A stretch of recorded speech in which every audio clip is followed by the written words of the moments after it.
A todos ustedes les agradecemos desde el Partido Comunista de San Fernando, la FEDE y el CEFMA por acercarse a este encuentro, a esta primera Feria del Libro, como le pusimos en San Fernando, primera Feria del Libro político.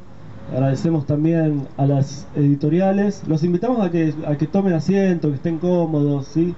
Que se vayan sentando. Y sabemos que muchos de ustedes han venido para este momento. Pero antes de presentar este momento, aprovechamos para comentarles que esta es la primera charla así en el ciclo del CESMA San Fernando, digamos, pero que desde el año pasado o desde hace ya 2 años se viene realizando un ciclo de charlas. Generalmente es en la Biblioteca Madero, que bueno, nos cede su lugar, y en donde, entre otras actividades, se ha presentado el libro de Fidel Guerrillero del Tiempo, de Castiuca Blanco, con la presencia del embajador cubano, de Testero del Centro Cultural de la Cooperación, del director de la editorial Cartago. Se han hecho charlas, por ejemplo, sobre Palestina, ha estado José Schulman hablando de los derechos humanos y de la situación del Paraguay. Han estado, por ejemplo, también Carlos Morelli y Carlos Propato, que son 2 luchadores de la zona norte, de Astarza y de Ford, que han sido torturados durante la dictadura. Y bueno, este 2015 lo arrancamos nada más y nada menos que con la presencia de 2 personas que todos admiramos mucho. Norma Moreno Silva, que es embajadora de Nicaragua, la revolución que todos admiramos. Algunos nacimos después de la revolución, pero hemos leído muchísimo. Y el sociólogo, politólogo, a quien lo leemos siempre en su blog, en sus libros y en comentarios que también edita para otros medios, un especialista en lo que tiene que ver con el marxismo y también con la situación de Latinoamérica, Atilio Borón. Y bueno, la idea hoy es hablar sobre los desafíos en Latinoamérica, así que le cedemos la palabra, creo que empezaba Atilio, ¿no? A Atilio Borón, y después continuamos con Norma Moreno Silva. Bueno, primero que nada, muchas gracias, buenas tardes a todas y todos. Acá la embajadora me sugirió que yo abriera fuego, que empezara, con mucho gusto empezamos, tratando de dar un panorama así global de la situación de América Latina y el sistema internacional. Una situación que no digo nada que ignoremos, es cada vez más complicada en la región, ¿verdad? Estamos sufriendo los embates de una contraofensiva muy fuerte del imperialismo norteamericano, que no está dispuesto a seguir tolerando una América Latina como la que se ha venido consolidando en los últimos 15 años, y que por una serie de razones están tratando ellos de revertir este proceso y llegar a tener una América Latina como era este continente en las vísperas de la Revolución Cubana. Ese es el proyecto de Máximo. O sea, volver a como estaba América Latina la noche del 31 de diciembre de 1958, antes de esa enorme hendidura histórica que fue la Revolución Cubana, y que por lo tanto, después con los desarrollos posteriores, ha significado para los Estados Unidos una derrota mayúscula, sobre todo la que hubo hace casi 10 años acá en Mar del Plata, ¿no es cierto?, en noviembre del 2005, cuando naufragó el principal proyecto político, económico, integral que tenía el imperialismo norteamericano para América Latina, que era el ALCA, ¿verdad? Entonces, esa situación provocó un reflujo de la influencia de los Estados Unidos. Eso se da en un contexto de auge de la lucha de masas en los países latinoamericanos, auge que arranca, ¿no es cierto?, con el gobierno de la victoria electoral de Chávez en las elecciones de diciembre del 98 en Venezuela, y luego la toma del poder de Chávez en enero del 99, el triunfo de Lula en el 2002, el de Kirchner en el 2003, Evo Morales en el 5, en el 6 Rafael Correa, en el 5 Daniel, 5, ¿no? 2006 también Daniel Ortega en Nicaragua, con lo cual se redibuja el mapa sociopolítico de América Latina, que hoy por hoy es un mapa que está en proceso de retransformación. ¿Por qué? Porque Estados Unidos se encuentra con una realidad que no era la que ellos esperaban. ¿Qué quiere decir esto? Quiere decir que se encuentra una región en donde hay una revolución consolidada, que es la revolución cubana, revolución a la cual trataron de destruir durante más de medio siglo y no pudieron, más allá de todos los esfuerzos hechos por los Estados Unidos. El hecho cierto es que hay una revolución cubana que se ha mantenido en pie a pesar de más de medio siglo de ataques sistemáticos de Estados Unidos, y que obliga a Estados Unidos ahora a decir, bueno, esta política fracasó.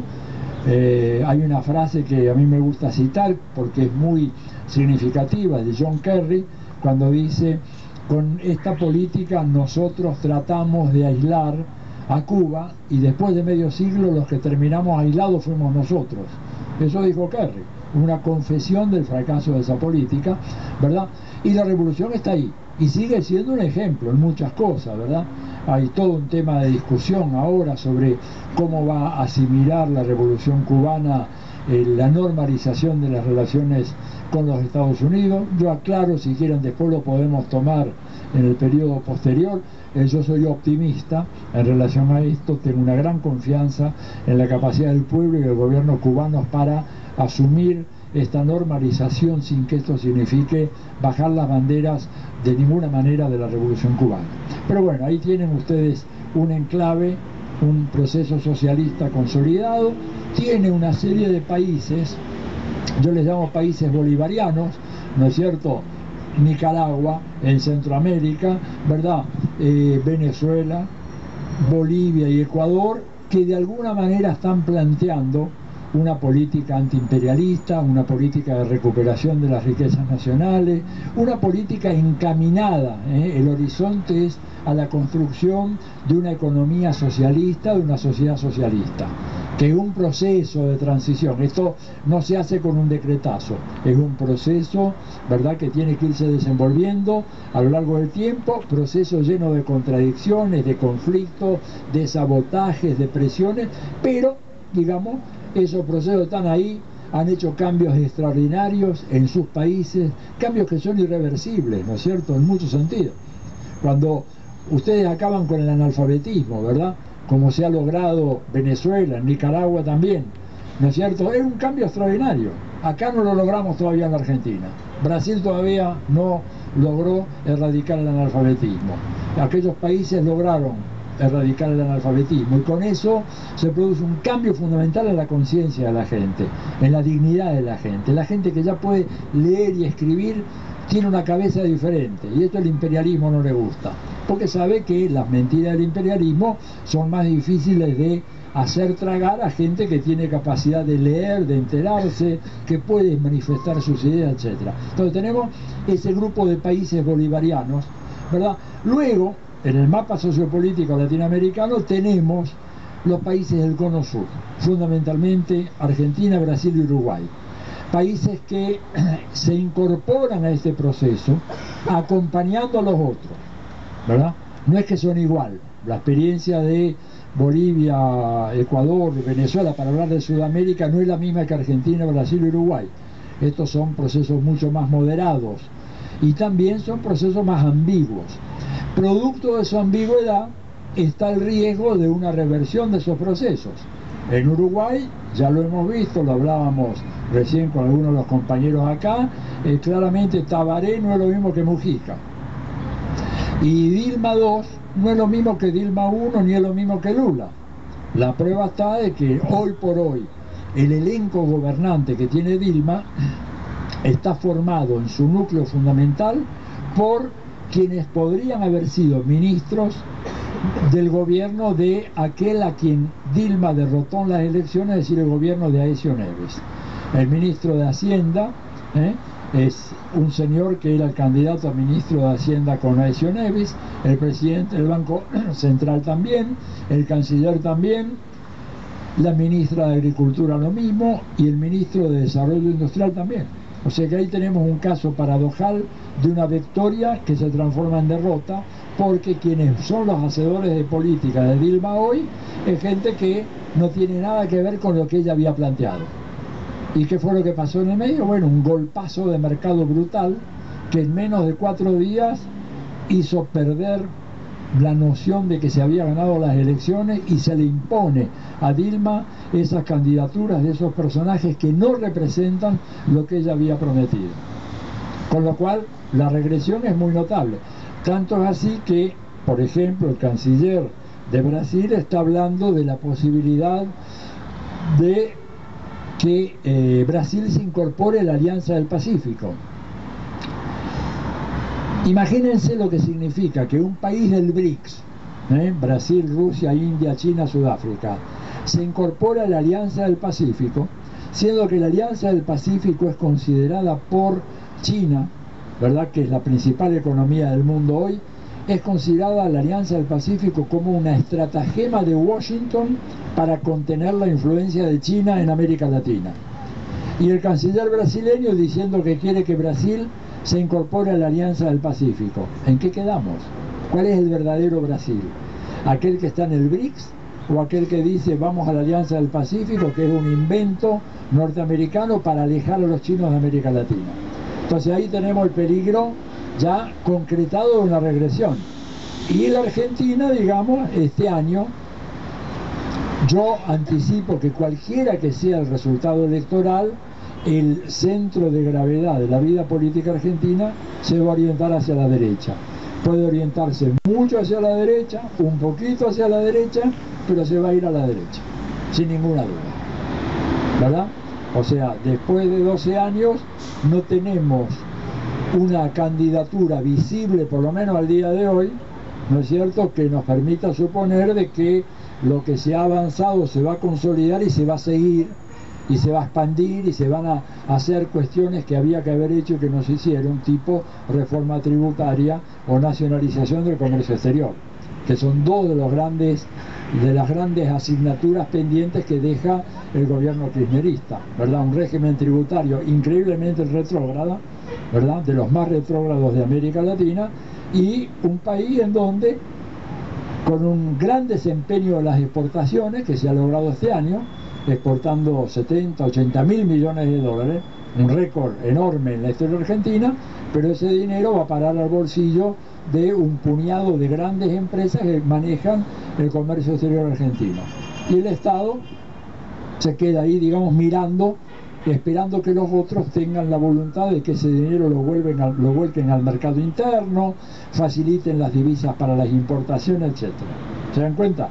O sea, asignaturas pendientes que no van a ser tomadas por cualquiera de los posibles sucesores del gobierno de Cristina Fernández. Entonces, este tercer grupo de países, ¿no?, los países del Cono Sur, Argentina, Brasil y Uruguay, en dos casos ya se han ido orientando fuertemente hacia la derecha. En Uruguay, yo les venía comentando a algunos de los compañeros ahora, uno de los últimos actos del gobierno de Mujica fue firmar el acuerdo del comercio de servicios. Para quien no sabe lo que es esto, acuerdo del comercio de servicios es un invento de la Organización Mundial del Comercio que trata de que los servicios que ofrecen los países, ¿no es cierto?, puedan ser regulados internacionalmente por las mismas reglas que regulan el comercio de mercancías físicas, de bienes, la soja, petróleo, productos minerales, productos manufactureros. ¿Qué quiere decir esto? Que sea un comercio libre, que no haya proteccionismo, que no haya subsidios. Esto fue un producto largamente acariciado por la Organización Mundial del Comercio, se logró parar, ¿no es cierto?, a finales de los 90, sería muy largo si quieren, después vemos la historia, pero ahora reaparece. ¿Y por qué esto es tan preocupante? Porque cuando Uruguay firma eso, con el gobierno de Mujica, uno de los últimos actos, esto significa, por ejemplo, que Uruguay va a tener que aceptar que venga, una universidad norteamericana, alemana o francesa, se instale en Uruguay, y empiece a organizar su programa académico y expida títulos habilitantes con el mismo valor que la Universidad de la República. Hasta ahí ustedes pueden decir, bueno, habrá una competencia, los uruguayos verán que es mejor. No, no es así, porque según las normas de este tratado que Uruguay acaba de firmar, una de las condiciones es que las entidades locales, en este caso la Universidad de la República, no puede tener un subsidio que la transforme a ella en una competidora desleal con otra empresa que venga de afuera a ofrecer el mismo servicio. Es decir, no puede haber financiamiento público para la universidad. La universidad tiene que autofinanciarse porque, según las reglas de la Organización del Comercio Mundial, si Uruguay financia a la universidad pública, es como si financiara una empresa que produce botellas para el mercado internacional y la subsidiara, y entonces viene la OMC y dice, no, este productor acá de Holanda vende las botellas sin subsidio alguno, Uruguay no puede subsidiar. Y esto lo vamos a aplicar ahora a la educación. O sea, no se puede subsidiar la educación, por lo tanto se abre el mal llamado mercado educativo para que los grandes grupos que están controlando la educación en el norte vengan y la controlen ahora en Uruguay. Y eso con la educación, con la salud, con la seguridad social, con todo.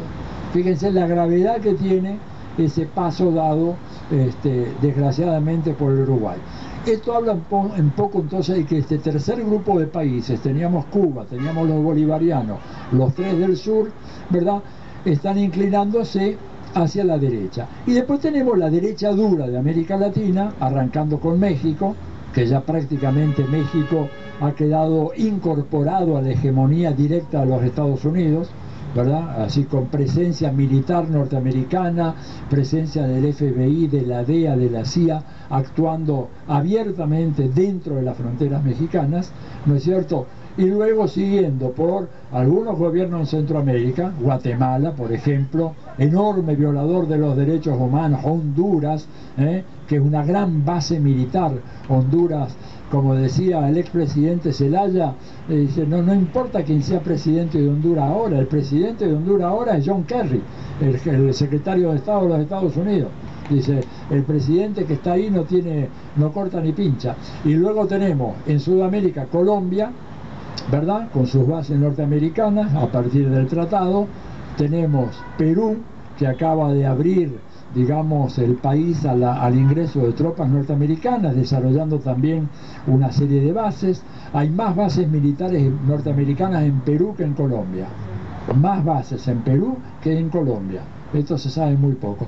Y luego Chile, ¿verdad?, que ha sido el pionero en esto de atar los intereses nacionales chilenos a los intereses de los Estados Unidos, y en donde también se instaló en el año 2012 una base militar en la ciudad de Concón, un poco al norte de Viña del Mar, una base militar que es la primera base militar, perdón, naval, ¿no es cierto?, donde se va a reaprovisionar la cuarta flota norteamericana, que no tiene donde reaprovisionarse en el litoral atlántico, y que llega entonces dando la vuelta por el sur de la Patagonia, llega hasta Concón, y ahí recién es el primer puerto de aprovisionamiento, porque no puede aprovisionarse hasta ahora ni en Brasil, ni en Uruguay, ni en Argentina.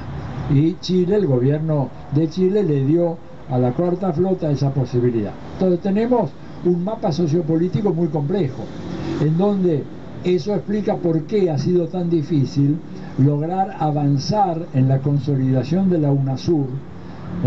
¿Por qué? Bueno, porque la UNASUR nuclea gobiernos de un signo político muy diferente. Tenemos gobiernos que son incondicionales de los Estados Unidos, básicamente Colombia, Perú y Chile.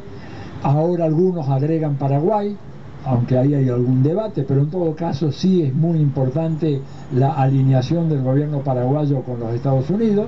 Tienen gobiernos como los de Bolivia, Ecuador y Venezuela, y hay gobiernos, digamos, que están un poco en el medio, como Argentina, Brasil y Uruguay. Entonces es muy difícil que la UNASUR pueda avanzar. Por ejemplo, ante lo que está pasando en Venezuela, la UNASUR tendría que haber sacado una declaración firme de apoyo al gobierno venezolano. Y es más, yo proponía en algunas de mis notas, en los blogs y en algunos artículos en la prensa, de que la UNASUR mandara una comunicación al presidente norteamericano diciendo que bajo la amenaza que pende hoy sobre Venezuela, que es absurda, porque imagínense ustedes que Venezuela, según este decreto que ha firmado Obama, es un país que representa, y cito textualmente, una amenaza inusual y extraordinaria a la seguridad nacional de los Estados Unidos. Bajo esa amenaza, los países de la UNASUR tendrían que decir: no vamos a la cumbre de Panamá, no vamos a la cumbre de las Américas. Pero bueno, se impuso otro criterio diciendo: bueno, vamos y armamos ahí una batahola enfrente de Obama. Yo quiero ver a ver si se arma esa batahola. Yo creo que hubiera sido mejor decir: no vamos, señor, levante la amenaza, porque no tiene sentido ir a sacarnos una foto todos sonrientes, saludando a los presidentes al lado de Obama, regalarle esa foto a Obama, pretendiendo de que está todo bien en América Latina cuando está todo mal, cuando están tratando de derrocar al gobierno de Maduro, cuando están apelando a cualquier recurso para acabar con estos procesos. Pero bueno, ¿por qué no se pudo llegar hasta política unitaria? Bueno, porque no solamente Chile se oponía, no solamente se oponía Perú y se oponía Colombia, también se oponía Brasil. Y la Argentina tuvo una actitud también un poco vacilante. Entonces los únicos que de alguna manera planteaban esto en su momento fueron Bolivia y Ecuador. Pero al no haber consenso, no pudo sacarse una declaración fuerte diciendo: no vamos a ir porque no están dadas las condiciones para un diálogo. Se va a ir ahora, vamos a ver qué pasa, ¿no es cierto? Pero el hecho de que vaya, me parece a mí que para Obama va a ser un triunfo, porque va a ser leído así: yo puedo amenazar, puedo desestabilizar, puedo financiar terroristas en países de América Latina, y cuando uno de los míos convoca una cumbre, van todos corriendo y se sientan allá. Está el otro argumento, que yo respeto, que dice: bueno, no, vamos allá para dar una gran batalla. Pero la foto va a ser la foto de la unanimidad, del consenso de las Américas. Y a mí personalmente me parece que no tendríamos que haberle dado eso a Obama, aunque admito que puede haber visiones diferentes. Por ejemplo, el presidente Maduro ha dicho: hay que ir y dar la pelea. Bueno, ante eso yo digo: bueno, vayamos y demos la pelea, pero sepamos de que entramos en un terreno minado. Ellos ya, por ejemplo, para esta cumbre de las Américas, va a tener lugar el 10 y el 11 de abril, se encargaron de organizar una cumbre de la sociedad civil de las Américas. Ni quieran enterarse de quiénes van a estar invitados en esa cumbre de la sociedad civil de las Américas. Joanny Sánchez, la bloguera cubana, va la mujer de Leopoldo López, Mitzi Capriles, ¿no es cierto? Va a ir, digamos, la gente más de la derecha reaccionaria de toda América Latina. Esa es, entre comillas, la sociedad civil para Estados Unidos. Por suerte, de este lado se está organizando, ¿verdad?, una contracumbre de los movimientos sociales al ALBA, van a estar allá. Se está organizando una cumbre alternativa de los movimientos sociales que va a presionar a la cumbre oficial. Pero digo, esto revela las dificultades con las cuales tropezamos para tener espacio para norma y luego para tener un intercambio, preguntándole: bueno, pero ¿por qué Estados Unidos está tan agresivo, tan desorbitado en su ofensiva para reestructurar América Latina? Yo creo que hay dos o tres factores fundamentales. Primero, Estados Unidos inició ya su decadencia como imperio. Esta es la buena noticia. Estados Unidos ya inició su decadencia como imperio. Ojo, no es que yo lo diga, yo no he descubierto nada nuevo. Esto ya lo plantean algunos de los principales estrategas del imperio, algunos de los principales teóricos del imperialismo, como por ejemplo el señor Zbigniew Brzezinski, que es una persona que hace 40 años ha sido asesor de prácticamente todos los presidentes que estuvieron en la Casa Blanca. Él es el fundador, organizador de la Comisión Trilateral, es un hombre muy preparado, y el último libro de él, que salió en noviembre del 2012, plantea, ¿no es cierto? Es un libro que es muy interesante, todavía no ha sido traducido, pero debe estar por salir en castellano muy poco tiempo más. Plantea la tesis de que Estados Unidos, ¿verdad?, ya no va a poder seguir sosteniendo la situación de primacía y de privilegio que tuvo en el sistema internacional después de la Segunda Guerra Mundial.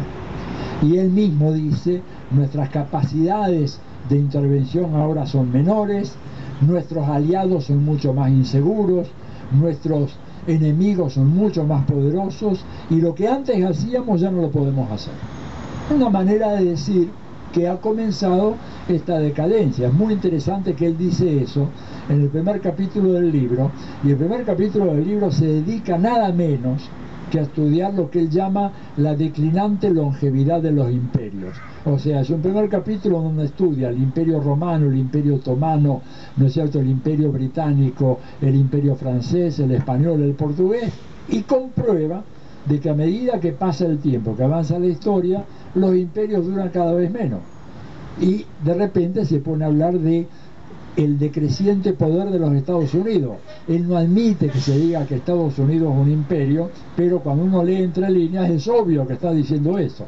Y además hay otros autores en los Estados Unidos que han planteado lo mismo, ¿verdad? Que Estados Unidos ya no tiene el poderío de antes. Entonces, si esa es la buena noticia, la mala noticia es que la sociología histórica demuestra que los imperios en decadencia se vuelven cada vez más virulentos y más agresivos y más sanguinarios.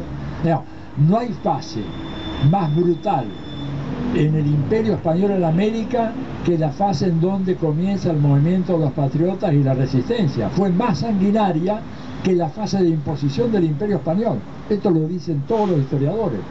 Y si tomamos el imperio británico, lo mismo. Mahatma Gandhi comentaba eso. El imperio británico en la India llega a su máxima ferocidad ¿cuándo? Y después de la Primera Guerra Mundial, cuando ya el imperio se viene abajo, se empieza a quebrar, y ahí es de una virulencia y de un carácter sangriento sin precedentes. Ni hablemos del imperio francés, el imperio colonial francés, en donde miremos lo que pasó en Argelia. Lo de Argelia, que fue un baño de sangre, las formas más brutales y sofisticadas de terrorismo y de torturas, etcétera, las inventa Francia para combatir, digamos, lo que era el inevitable declinio del imperio francés en el norte de África, en Argelia. Entonces, ojo, lo que está pasando ahora con Estados Unidos se inscribe en eso mismo, ¿verdad?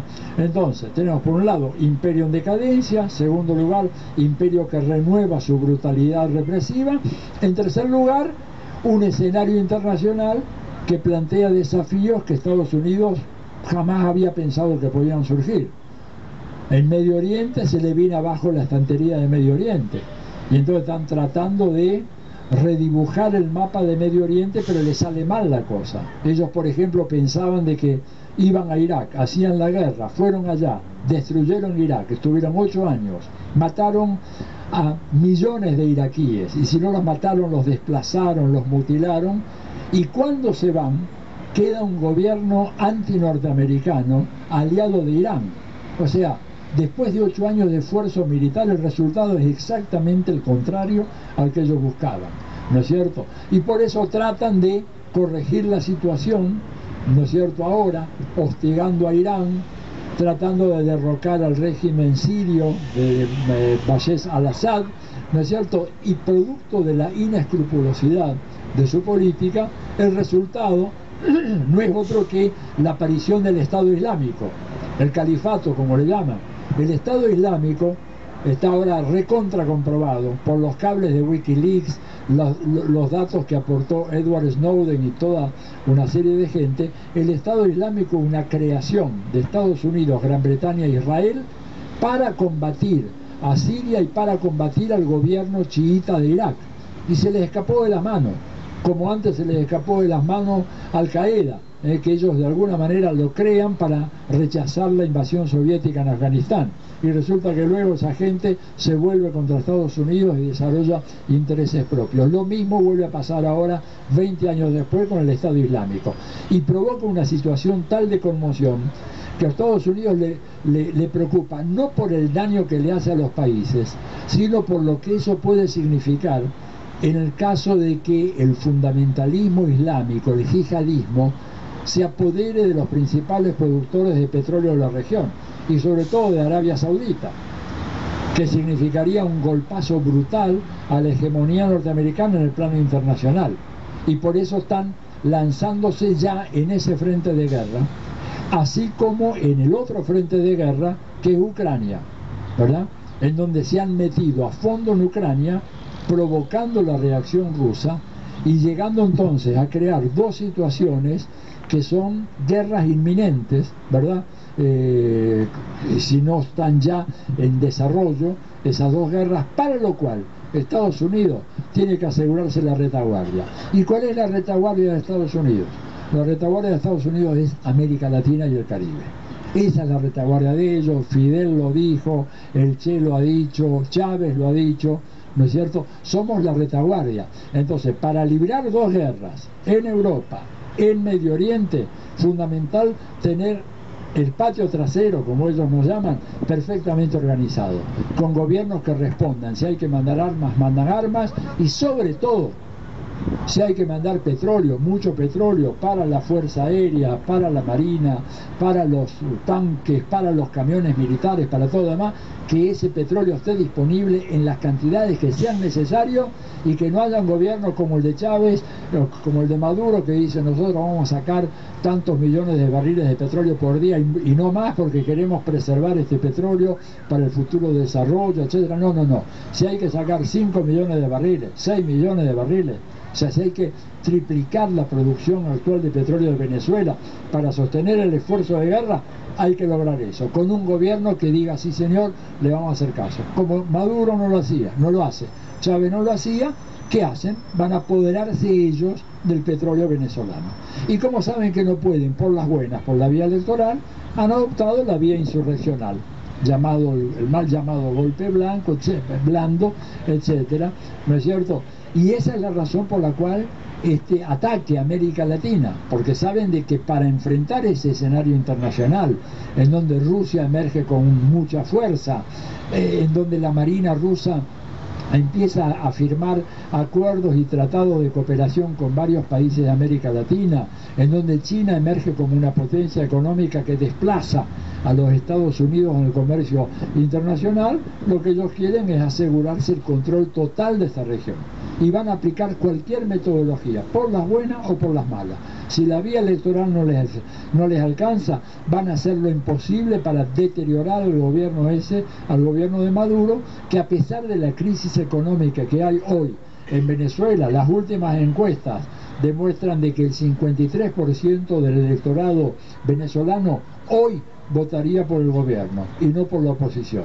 O sea, ante una nueva derrota, Estados Unidos decide él mismo, Obama decide él mismo, ¿verdad?, meterse en la política venezolana, desestabilizarla, sembrar el caos económico a los efectos de producir una especie de levantamiento militar, y si el levantamiento no se produce, buscar algún tipo de conmoción social interna que pueda justificar la intervención norteamericana en el área. O sea, como ustedes ven, un panorama muy complejo, de grandes desafíos, pero América Latina ha vivido históricamente enfrentando enormes desafíos.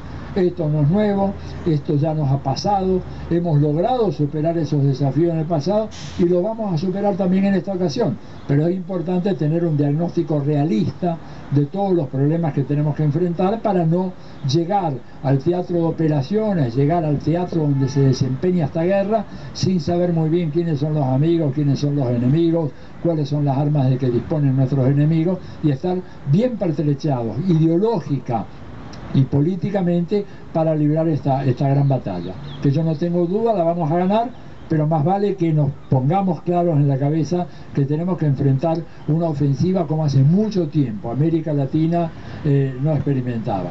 Tal vez lo más reciente puede ser el ataque contra Nicaragua, ¿no es cierto?, en los 80, cuando Estados Unidos se involucra directamente porque sabía que no podía derrotar por las buenas al sandinismo, y hicieron todo lo posible, ¿no es cierto?, para derrotarlo violentamente, aunque después hubo una ratificación en las urnas, pero primero fueron los contras, los sabotajes, el minado a los puertos nicaragüenses, llegaron a hacer todo. Llegó Estados Unidos a involucrarse en el narcotráfico, a organizar desde la Casa Blanca una red de narcotráfico para financiar a la contra nicaragüense. porque no lo podían hacer abiertamente. Entonces un señor Oliver North, que estaba ahí en la Casa Blanca, que era un coronel del ejército americano, organizó una red de narcotráfico para lograr esos fondos para financiar a la contra nicaragüense. Y antes lo hicieron en Chile, están aplicando el mismo modelo. Bueno, yo dejo acá nomás con esta nota para que estemos conscientes de los peligros que nos acechan y al mismo tiempo ser conscientes de la fortaleza que tenemos, que nos va a permitir superar esos grandes obstáculos. Nada más, gracias. Después de que hable Norma, también vamos a habilitar para que ustedes se acerquen, puedan preguntar. Pero ahora tenemos a la otra invitada, disertante de esta tarde, que es la embajadora de Nicaragua, Norma Moreno Silva. Ahí justo yo estaba hojeando un librito que dice Augusto César Sandino, El pensamiento vivo, el primer tomo, aclara, así que seguramente nos podrá contar, bueno, no solo los desafíos actuales, sino también los históricos de Nicaragua, así que dejamos todo en sus manos. ¿Por aquí o por detrás? Bueno, buenas tardes a todas y a todos. Quiero agradecer al Partido Comunista de San Fernando por haberme invitado a participar en esta feria, en este encuentro con ustedes, y estar al lado nada más ni nada menos que del maestro politólogo argentino Atilio Borón, que bueno, yo cuando me dijeron va a estar disertando con Atilio, dije, oh, bueno, qué difícil, bastante difícil, porque realmente yo soy militante del Frente Sandinista de Liberación Nacional, pero no soy politóloga. O sea, mi experiencia es más que todo desde el trabajo, pues militante, desde el partido en el territorio. Antes de venir acá estaba trabajando como secretaria política, atendiendo 48 barrios en la capital, conformando las comisiones de género del Frente Sandinista de Liberación Nacional, y también, ¿verdad?, organizando una serie de actividades que tienen que ver precisamente con la política económica, social y política de nuestro partido, el Frente Sandinista de Liberación Nacional. Los desafíos que tenemos, bueno, como militantes les voy a hablar más que como conocedora de la política internacional, ¿verdad? Los desafíos que tenemos, y escuchamos a Atilio, no son nada fáciles realmente, pero tampoco es para que nos vayamos desesperanzadas y desesperanzados, pues. Creo que en la patria grande no hay una oportunidad histórica mejor que la que tenemos en la actualidad, independientemente, ¿verdad?, de que tenemos gobiernos, puede decir, más progre, más de izquierda que otros, pero lo importante es que nunca antes, ¿verdad?, en la historia de nuestra América se había observado tanta unidad y tanta integración, ya materializándose mucho, pues, de esta integración para la restitución y la dignificación de nuestros pueblos. Entonces, con el ánimo de que salgamos embaterillados, como decimos en Nicaragua, ¿verdad?, y no con la cabeza, pues, gacha, sino con más fuerza, con más ánimo, para continuar aportando a estos desafíos que pasan también prioritariamente, fundamentalmente, por los desafíos internos que tienen nuestros pueblos, que es para poder realmente lograr con los desafíos en el nivel internacional y en el nivel regional de nuestros países. Tenemos un desafío de prioridad, que es que las organizaciones políticas, ¿verdad?, de izquierda en nuestros países podamos continuar como están haciendo ustedes, ¿verdad?, promoviendo foros, debates, el trabajo territorial, creciendo en el territorio, precisamente para construir la sujeta y el sujeto político porque sin sujetas y sujetos políticos definitivamente las revoluciones se caen, las revoluciones se sostienen y nuestros gobiernos se van a sostener en la medida de mayor crecimiento en militancia y también en esa construcción de ese sujeto y sujeta política capaz de poder defender nuestros procesos y defenderlo en todos los sentidos, ¿verdad? En las guerras mediáticas, las guerras económicas que nos están imponiendo, las guerras ideológicas, pero también, como decía nuestro general de hombres y mujeres libres, Augusto César Sandino,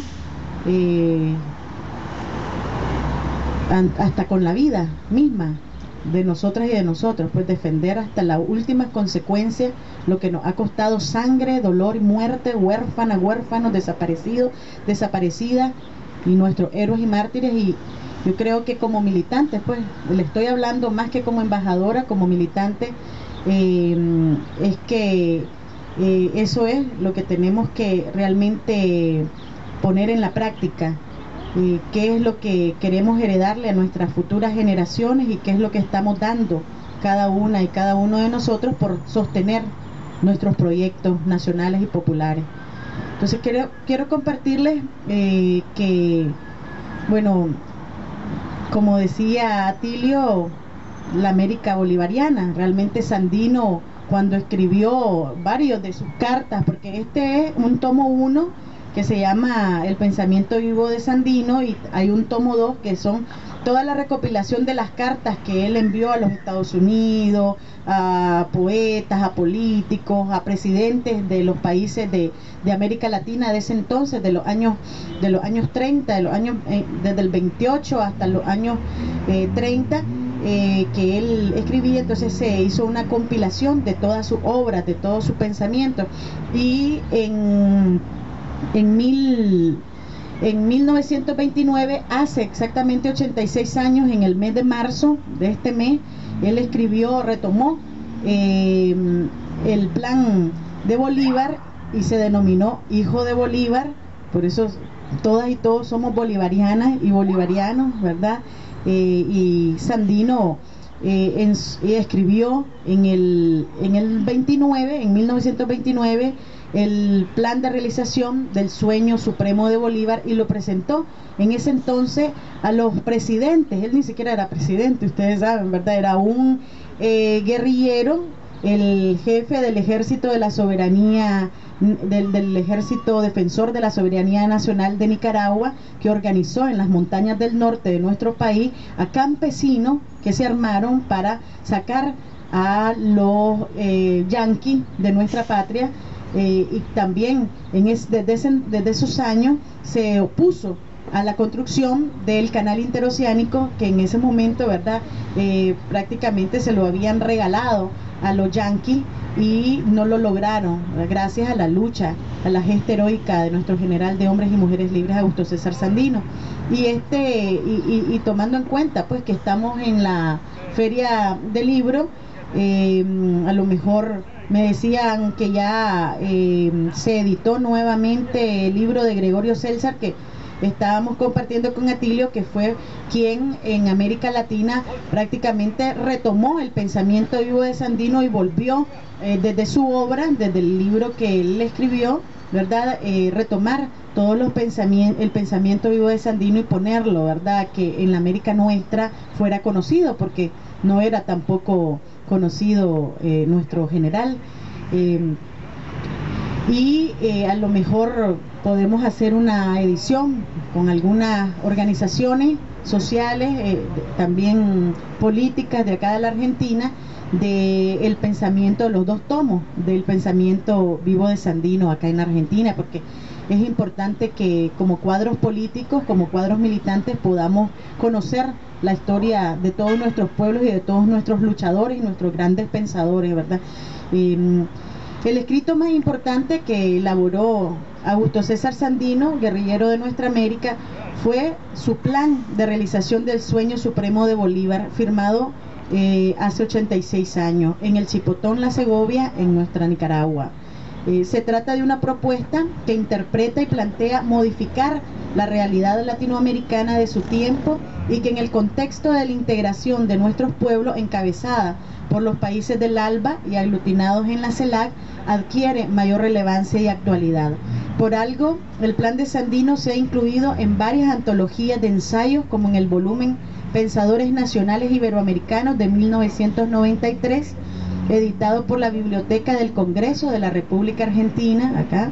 Además ha sido valorado como uno de los textos representativos de la mismidad de Latinoamérica por ensayistas y filósofos de la talla del panameño Ricaurte Soler, del mexicano Leopoldo Sea y del argentino Alberto Buelas, entre otros. Ellos han demostrado que el libertador Simón Bolívar encarnaba el grado más alto del ideal latinoamericanista de Sandino. A Napoleón, exclamó Sandino en una carta, fue una inmensa fuerza, pero no hubo en él más que egoísmo. Muchas veces he empezado a leer su vida y he tirado el libro. En cambio, la vida de Bolívar siempre me ha emocionado y me ha hecho llorar. Resulta oportuno, por tanto, evocar este documento de nuestro general Sandino, en que concibe como muy pocos en Latinoamérica su nacionalismo de patria grande. Nuestro general, ¿verdad?, en los años 28, 29, en los años 30 y posteriores en los 30, antes de su muerte, siempre habló de la patria grande y retomó este sueño supremo de Bolívar y materializó, hizo un plan que se lo presentó a los distintos gobernantes de los países de nuestra América en el 30, y definitivamente pues no pasó. Sabíamos definitivamente que si ahora uno de los desafíos que tenemos precisamente tiene que ver con la materialización de ese plan y la materialización del sueño de Bolívar, ya no se diga en esos años, pues. Entonces, realmente uno de los principales desafíos de nuestra América es, por lo tanto, continuar trabajando en la materialización del plan de realización del sueño supremo de Bolívar. ¿Qué significa? Que en la política exterior de cada uno de nuestros países el objetivo fundamental sea lograr la verdadera independencia en lo político, en lo social, en lo económico, en lo cultural del imperialismo de los Estados Unidos, de otros imperialismos como Inglaterra y otros imperios en el mundo. Como otro de los desafíos, así a grandes rasgos, ¿verdad?, la existencia de nuestros foros regionales de integración, el UNASUR, el MERCOSUR, la CELAC, el ALBA, constituyen un logro trascendental, pero un desafío para la patria grande sería regionalizar algunos de los mejores ejemplos de estos espacios, y me quiero referir particularmente al principio de solidaridad y complementariedad del ALBA entre nuestros pueblos, para mejorar las condiciones en la calidad de vida de nuestra gente, y que no requiere de tantos trámites y procedimientos burocráticos, herencia de una política de libre mercado, de una política neoliberal, capitalista, individualista, de explotación por excelencia, por una política de intercambio comercial justa, solidaria y complementaria entre los estados, entre nuestros pueblos hermanos, que entre otras cosas lo que está permitiendo a países pequeños de Centroamérica y del Caribe, y también algunos países de América del Sur que integran el ALBA, como en el caso específico de Bolivia, estar entre los países que de forma más acelerada estamos saliendo de la pobreza extrema, y apunta a superar las asimetrías entre nuestros pueblos. Un ejemplo muy concreto es la política de solidaridad y complementariedad que estamos desarrollando con el ALBA entre Venezuela y Nicaragua. Nicaragua recibe petróleo de Venezuela y lo paga Nicaragua con alimentos, con carne bovina, con pollo, porotos, huevos, leche, cacao en polvo, café, atún, entre otros productos alimentarios que Venezuela no produce, pero que Nicaragua sí estamos produciendo. Hoy Venezuela es el segundo país después de los Estados Unidos de mayores exportaciones para Nicaragua. En el año 2006, que fue el año que ganamos las elecciones, nosotros ganamos en noviembre del 2006. Entonces, al corte del año del 2006, que todavía no estaba el gobierno del comandante Daniel, antes de ganar las elecciones, las exportaciones con Venezuela eran apenas de 2 millones de dólares. 2 millones. Actualmente las exportaciones anuales ascienden a 250 millones anuales. Estamos hablando de más de 600% de las exportaciones que se incrementaron. Es decir, el 25% de nuestra producción agropecuaria la estamos destinando a través del ALBA, ¿verdad? Este intercambio complementario de este intercambio de complementariedad con Venezuela. Y ahora estamos por la construcción de la refinería y un oleoducto interoceánico cuya proyección económica será abastecer no menos del 40% del consumo de combustible refinados para la región centroamericana. Entonces, ese es uno de los grandes desafíos que tenemos, poner en práctica, materializar a través de las mejores prácticas los intercambios comerciales que tenemos entre nuestros pueblos, y que tiene que ver con desmontar pues también esa política perversa de libre mercado, pero también de individualismo, ¿verdad? Y de llevar a práctica la solidaridad como modelo por excelencia entre nuestros pueblos, para salir de la pobreza y de la pobreza extrema heredada pues, durante muchos años de gobiernos capitalistas y neoliberales. La construcción de nuestro canal interoceánico es un megaproyecto cuyos principales socios deberían ser los países de la patria grande, ¿verdad? Esperamos que Argentina y otros pueblos hermanos puedan sumarse a nuestro mega obra, y seguramente pues en los próximos años esperamos, ¿verdad?, que entren en las conversaciones, porque desde cuando Sandino hablaba de la construcción del canal interoceánico en Nicaragua en los años 30, él decía que efectivamente esta obra debía de ser para mejorar y para lograr materializar la integración de nuestros pueblos de América Latina y poder salir de el yugo, ¿verdad?, opresor de la economía de los gobiernos del gobierno de los Estados Unidos.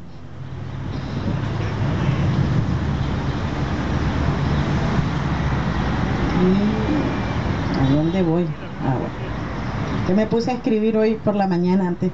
Ahora, como un tercer desafío sería, ¿verdad?, continuar promoviendo, construyendo y fortaleciendo la identidad regional, que nos sintamos realmente hijos e hijas de la patria grande.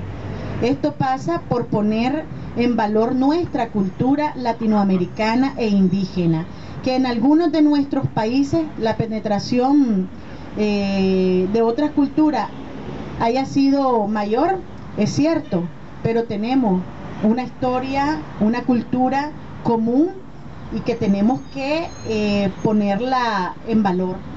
Por ejemplo, sentir lo que a cada uno de nuestros países le hace el imperialismo y cualquier otra potencia imperial como nuestra, que eso todavía yo creo que nos está faltando también, ¿verdad?, de todos nuestros pueblos. No estamos hablando únicamente, ¿verdad?, de algunos. Sabemos que ahorita con la arremetida del imperio contra Venezuela, con este decreto famoso, se está poniendo a prueba esa identidad regional, pero tiene que ser con toda la patria grande, es decir, incluyendo, ¿verdad?, con aquellos pueblos que desgraciadamente tienen gobiernos de derecha, Honduras, por ejemplo, pero ahí hay un pueblo organizado que está siendo asesinado en estos días, ¿verdad?, en estos últimos años, después del golpe de Celaya, y que nosotros como pueblo hermanos tenemos que sentir que nos están matando a nuestros hermanos hondureños y a nuestras hermanas, y recuperar esa identidad, esa identidad es otro de los grandes desafíos de la América Latina. Otra de las cosas, por ejemplo, es que aun cuando ya acá en la Argentina yo observo que ya se habla más, ¿verdad?, de los países de la patria grande, de los países de nuestra América, pero a veces aún en los discursos de compañeras y compañeros políticos y políticas, ¿verdad?, afines a nuestro gobierno, todavía no logro escuchar Centroamérica, Caribe, por ejemplo, y en los actos a veces no está ni la bandera de Nicaragua ni la bandera de Cuba, por ejemplo. Entonces, yo creo que ese sentimiento de identidad regional tenemos que profundizar en ello. O sea, no, la patria grande no es América del Sur, la patria grande es Caribe, la patria grande es Centroamérica, la patria grande somos todas y todos, ¿verdad? Y todos nuestros pueblos. Y yo creo que ese también, y la parte cultural, ¿verdad?, de la identidad cultural, tenemos que también como uno de nuestros principales desafíos, porque todo lo que el desmonte prácticamente también el desmonte cultural es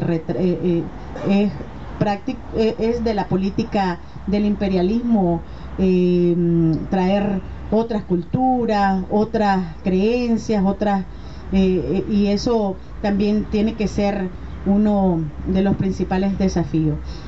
Como un cuarto desafío, darle salida a los conflictos entre nuestros países, que ha sido obra del mismo imperialismo, para desunirnos y mantenernos peleados entre nosotros, que con voluntad política podemos superarlas.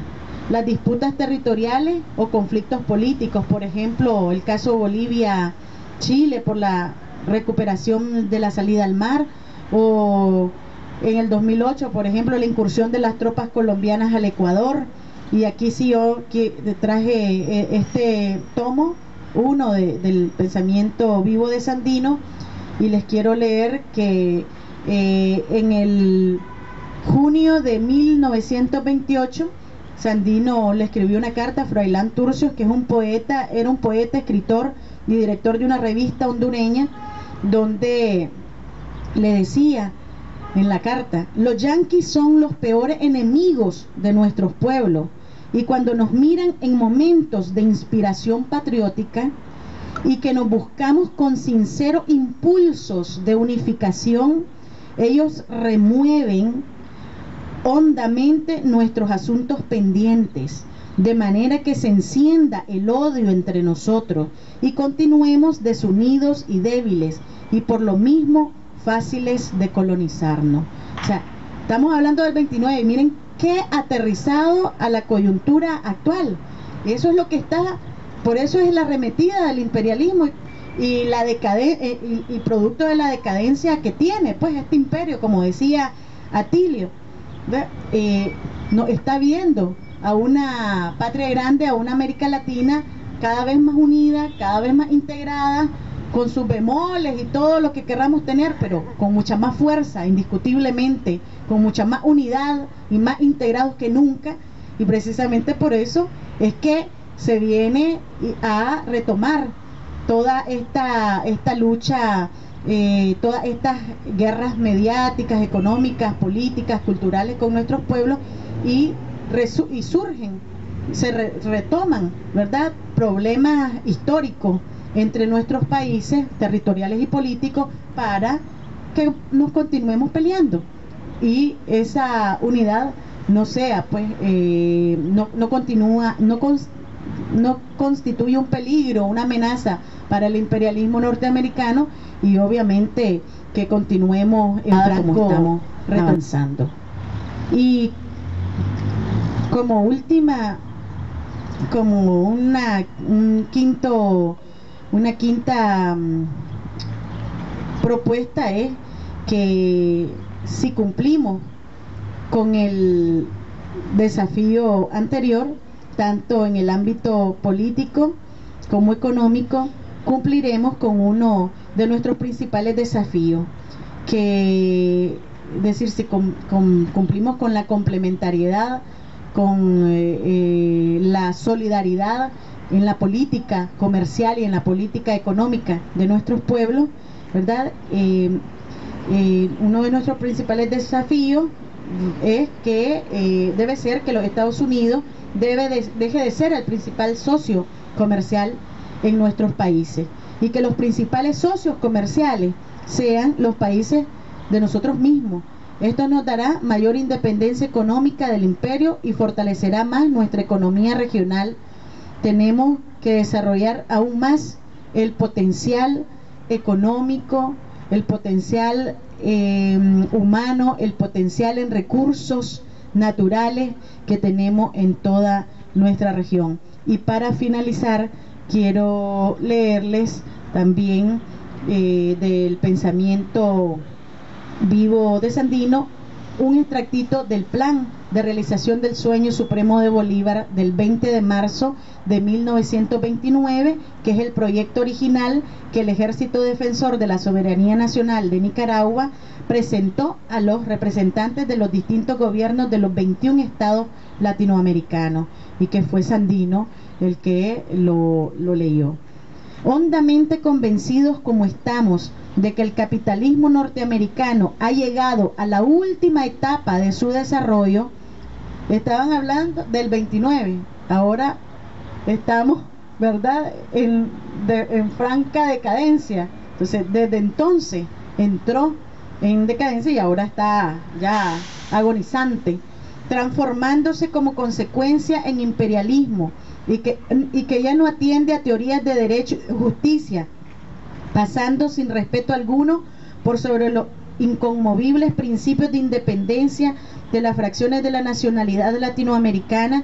Consideramos indispensable, más aún inaplazable, la alianza de nuestros estados latinoamericanos para mantener incólume esa independencia frente a las pretensiones del imperialismo de los Estados Unidos de Norteamérica o frente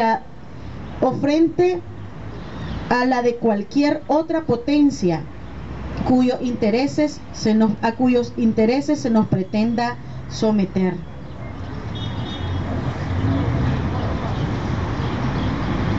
Afirmados en la realidad, proponemos una alianza y no una confederación de los 21 estados de nuestra América.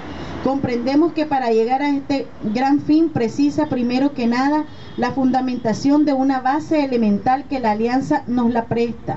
Esta no es pues la culminación de nuestras aspiraciones, constituye únicamente el primer paso en firme para otros venideros y fecundos esfuerzos de nuestra nacionalidad.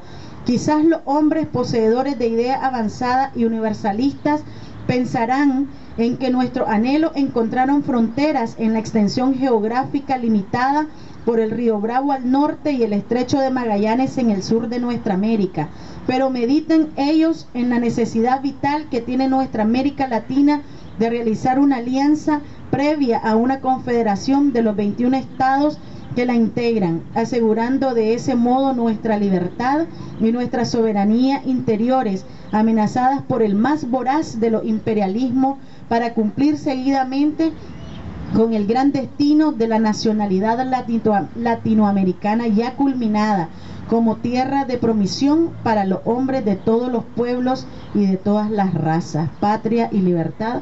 Augusto César Sandino. Entonces, ese es el reto, compañeras y compañeros, continuar avanzando en hacer realidad ese gran sueño supremo de Bolívar, de ver una patria grande, y el sueño de Martí, a ver nuestra América libre de todo el yugo opresor económico, político y cultural, de, como decía nuestro general de hombres y mujeres libres, Augusto César Sandino, de el peor de los imperios que pueda existir en estos días, como es el imperialismo norteamericano. El gobierno de los Estados Unidos, que esté, el presidente que esté, va a continuar con su misma política exterior de querernos tener como sus patrios traseros y bajo la bota de dominación. de su imperialismo, de su política. Muchas gracias y un gusto de estar con ustedes hoy.